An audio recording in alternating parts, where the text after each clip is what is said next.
rationality.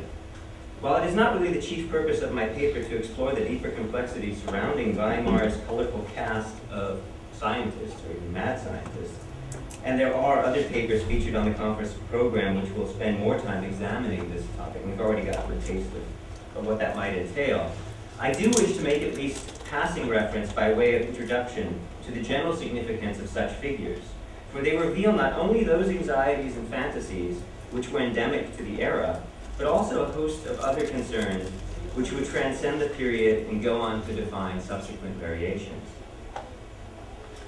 Thus, a figure like Dr. Caligari says just as much about the scientific and technological constraints of cinema and human life then and now as it does about the spectacular fear and fascination vis-a-vis the question of war psychosis and mental illness circa 1920.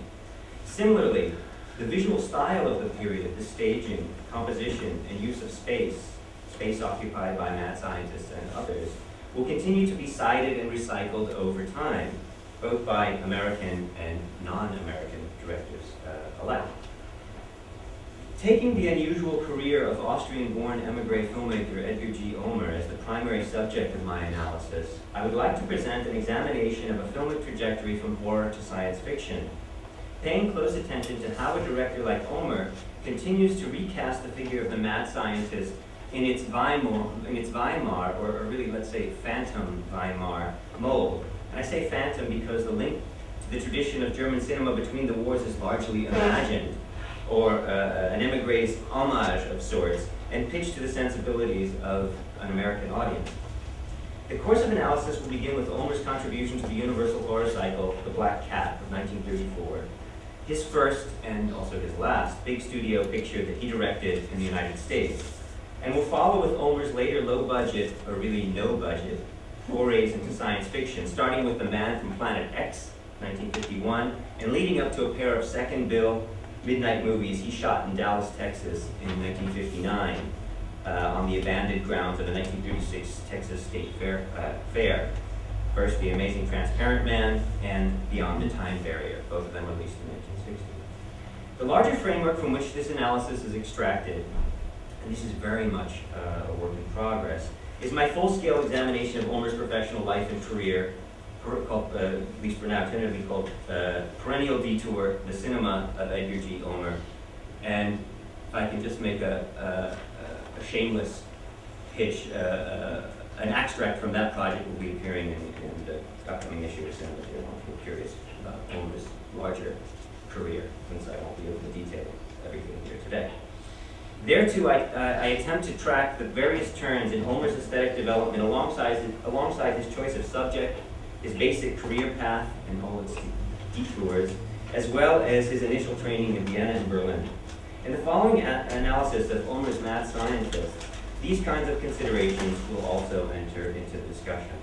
So the first section, The Black Cat on the border between horror and science fiction. In his survey of mad science in modern culture, Screams of Reason, film historian David Scull makes the following summary observation, and I quote from Scull.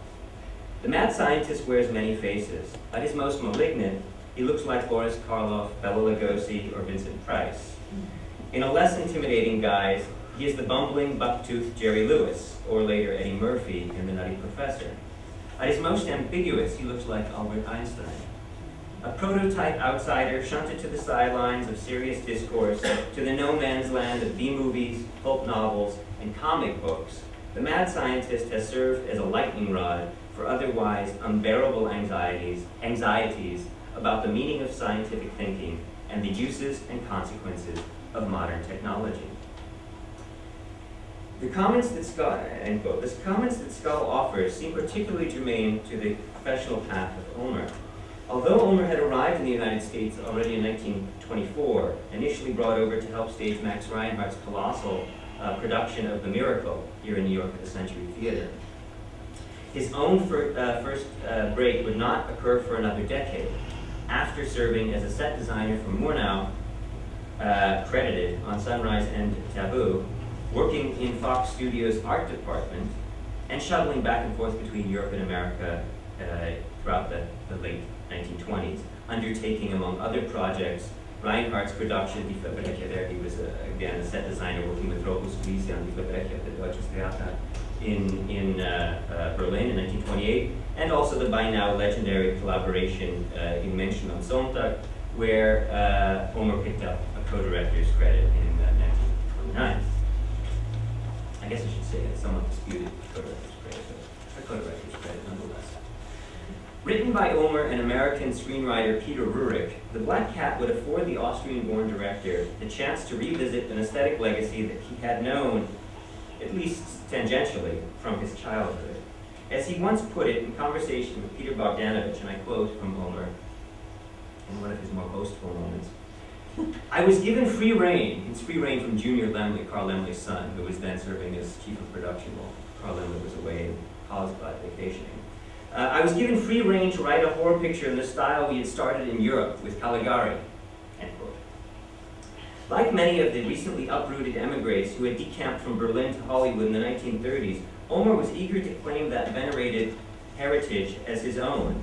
To be sure, his past service record, and this is one of the other inflated moments, but his past service record lists, among other pictures, The Cabinet of Dr. Caligari, The Golem, Nosferatu, and The Last Laugh. Now, the time that The Cabinet of Dr. Caligari was shot, and this is true as well for The Golem, Omer would have been 15. So it's one of these instances, I think, of emigre's process of very creative self-reinvention in Hollywood. As David Robinson has remarked, and I quote, "For those artists driven into exile after the advent of Nazism and obliged to remake their careers in alien countries, it was often especially important to be able to stake a claim in the creating of Caligari, an infallible calling card." The Black Cat co-stars two of the ostensibly malignant mad scientists Gall highlights in his analysis, Boris Karloff and Bela Lugosi, in the first of 7 pictures in which they would play opposite one another, and is set in the dark regions of interwar Central Europe.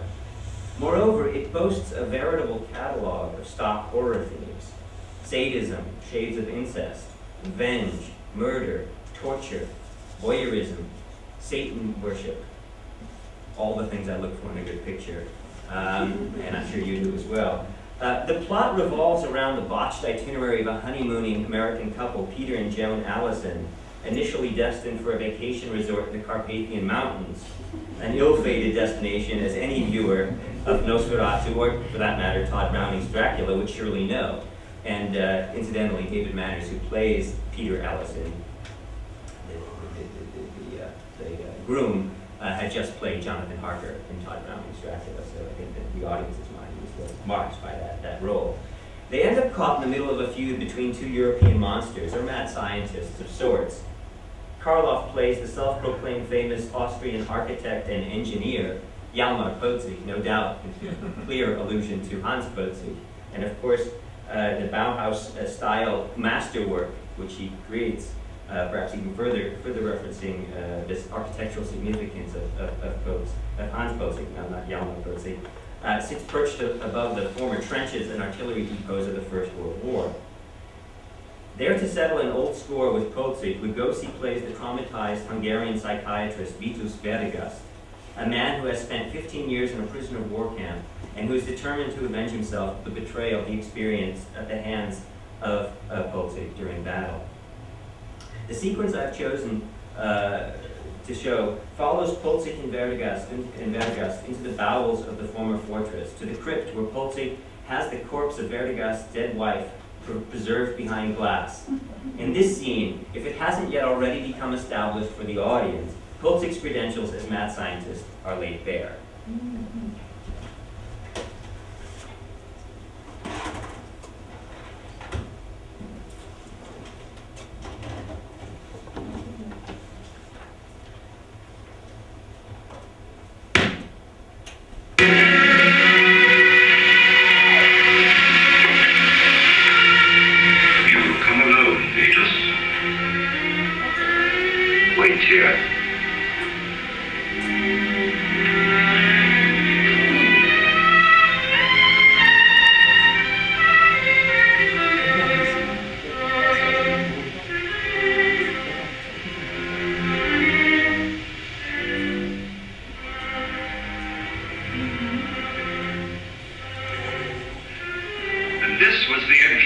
gun turrets.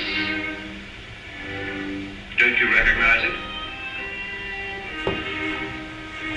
I can still sense death in the air. There is still death in the air. It is just as much undermined today as ever.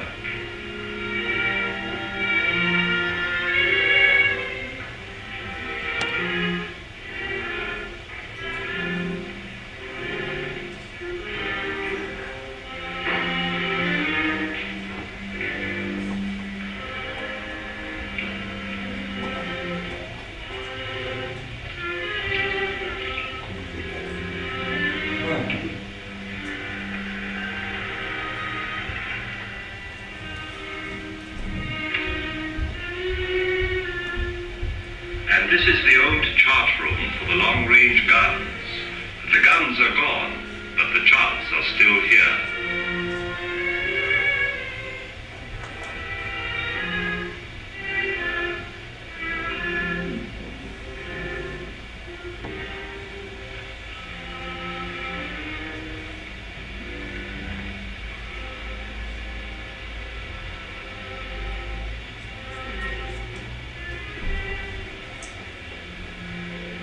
Sea leaders, I have cared for her tenderly and well. You will find her almost as beautiful as when you last saw her. She died 2 years after the war. How? Of pneumonia. She was now very strong, you know. And the child, our daughter, dead. And why is she like this? Is she not beautiful? I wanted to have her beauty always.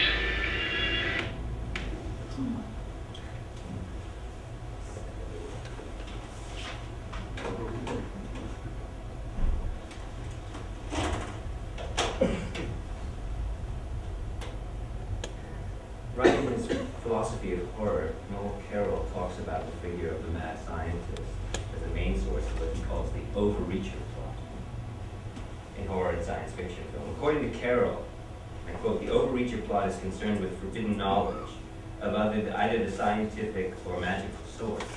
This knowledge is put to the test in terms of either an experiment or an incantation of evil forces." Holzig's will to preserve the beauty of Verdigast's wife, as we just saw in this sequence, and somewhat later to place the honeymooning Jane on the same sacrificial altar during the film's Black Mass scene, marks his role. While Lugosi's portrayal of Verdigast also bears comparison to some of the hallmark traits of a mad scientist, his variation is far more benign, or at least ambiguous in Skal's psychology. Verdigast's only participation in any kind of mad science comes near the close of the film when he attempts to skin Holzig alive on his own stretching rack. Rather than evil incarnate, he represents the victim of wartime trauma and shock. Although The Black Cat can be seen to possess many stylistic and narrative codes of its forerunners in Weimar horror, and I believe, without going into detail, I think you can see some of them quite apparent in the sequence I just showed you. So much so that Jim Hoberman has famously dubbed it from Caligari to Hitler in one lurid package. Black Cat. There is a rather direct connection to science fiction as well. As Ulmer himself noted in his mid-1960s interview with the French publication Midi Minuit Fantastique, and I quote, "I think today as I did at the time when I made The Black Cat, which was both terror and science fiction, that fear and religion are very close to each other. It's from terror, from fear, that religion is born." End quote. The film's quasi-religious implications in such scenes as the Black Mass ceremony lend credence to such ideas. Years later, in his essay Dialectic of Fear, Franco Moretti would give a slightly different read on the matter. I quote briefly from Moretti. He remarks, "Terror is born precisely out of the terror of a split society and out of the desire to heal it." An enactment of this kind of terror, the kind Moretti describes, is indeed something Ulmer goes on to address in his subsequent sci-fi films, in particular, The Man from Planet X. That's the next section. Man from Planet X, Fantasies of Invasion. As film scholar Tom Weaver has suggested, nearly all of Ulmer's sci-fi projects were work for hire. Indeed, Ulmer came to the Man from Planet X through his agent, Viennese-born Ilse Lahn of the Paul Kohner Agency, who also served as an associate producer for the film. This was several years after his 4-year contract at Producers Releasing Corporation, or PRC, where he shot 11 low-budget B pictures of varying quality, among them his second horror film, Bluebeard, with John Carradine, in 1944, a film which he had initially hoped to do for Universal before things soured at the studio. In addition to Bluebeard, he also shot there his renowned noir picture, Detour, of 1945, and his melodrama starring Eddie Lamar, The Strange Woman, a year later. He had also completed 2 additional relatively well-received independent productions, Carnegie Hall and Ruthless, and his Italian swashbuckler, Pirates of Capri, 1949. Ulmer's career, in case you haven't noticed already, is indeed very checkered. Like much of the work from the 1940s, The Man from Planet X was shot in less than a week and funded with little budget to speak of. The figure that's attached to it is $41,000. Ulmer shot the film on location at the Griffith Park Observatory in Los Angeles and on the Hal Roach lot in Hollywood, where he made clever use of leftover sets from Victor Fleming's Joan of Arc. Ulmer designed many of the additional sets himself, painting the backdrops and working together with the art directors and special effects technicians to give the film its requisite eerie feel. The film takes place both in California, where the narrative unfolds amidst the domestic observatory setting, and in the outer regions of Scotland, which Ulmer conveys by way of painted backdrops, thick fog created from new gel and tetrachloride. Apparently all of the actors who were on the set became very, very ill over a period of while shooting. But thick fog created by new gel and tetrachloride, and still shots of the marshes. The opening sequence has a hard-boiled reporter, John Lawrence, played by Robert Clark, giving a tense voiceover account of the sensational story that he himself witnessed while visiting the amiable Professor Elliot at his observatory in Scotland, the same Elliot who is tracking the imminent nearby orbit of Planet X.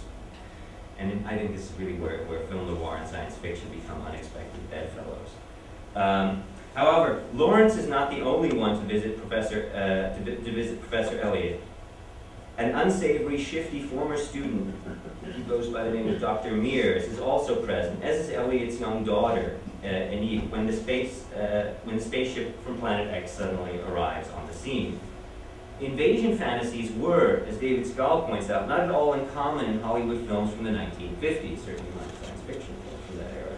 Yet the real threat of this film is not so much invasion, of the kind that one often sees in other Red Scare films from the period, but rather the misguided attempt by Dr. Mears to exploit the man from Planet X.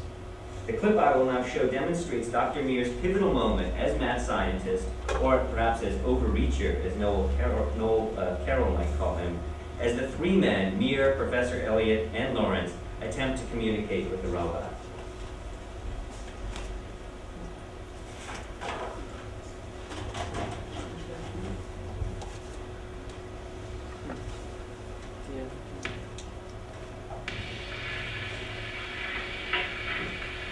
Hey, Locke. Nothing works. He just keeps making that sound to everything we try to do. How's Enid? Did the sedative work? Yeah, she's asleep now. Good. We've got to reach him. You have found a means of communication, Doctor? Yes. Common denominator, Professor. The basic and universal language. Geometry. By George, Doctor, you've hit it. If anything should warrant success, this should. Excuse me, Professor. You've lost me. I'm the shadowy figure in the left background with a stupid expression on his face. I don't get this mathematics. Well, there may be no scientific achievement without mathematics. In itself, it's the purest language of science. Now, this creature represents an obviously superior race of beings where science is concerned. To be able to land on the Earth from a planet whose existence was previously unsuspected. I'm up to you now. If there's anything our friend here should be able to understand, and we might use as a bridge to reach him, it's this same basic language, geometry. Precisely. Professor, this is not an easy formula to devise. Which I understand, Doctor. You need undisturbed concentration. Let us know when you're ready. Come along, John. If you're leaving him alone, I presume your concern arises from fears for my safety, Mr. Lawrence. Spare yourself any anxiety. This creature is as intelligent as we. He knows that we are trying to find a mutual basis for understanding. I'm quite safe. Mears is right. Come, John.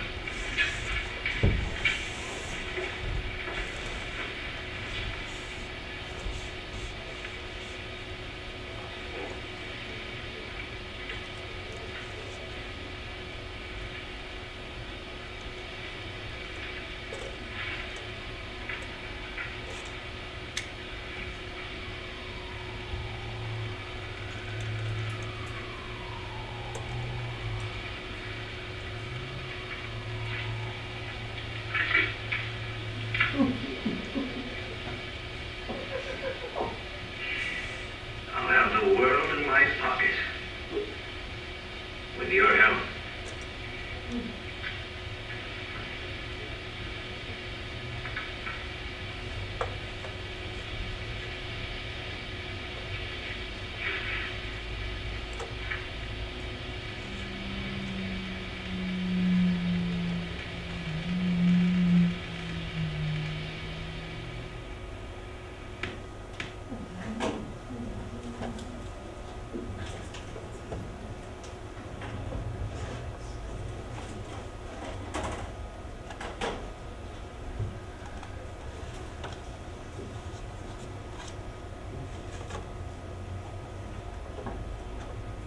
As we would see if I were to show you there's a quick cut actually to the professor who's lying ill in bed, and then we go back to Dr. Mears, who attacks the robot, hoping to usurp his power and use it towards his own end. But the robot will eventually turn on Dr. Mears, not unlike the turn that takes place in Paul Baker's Golem, as he too becomes enslaved by the inexplicable force that has nearly the entire population in the zombie state.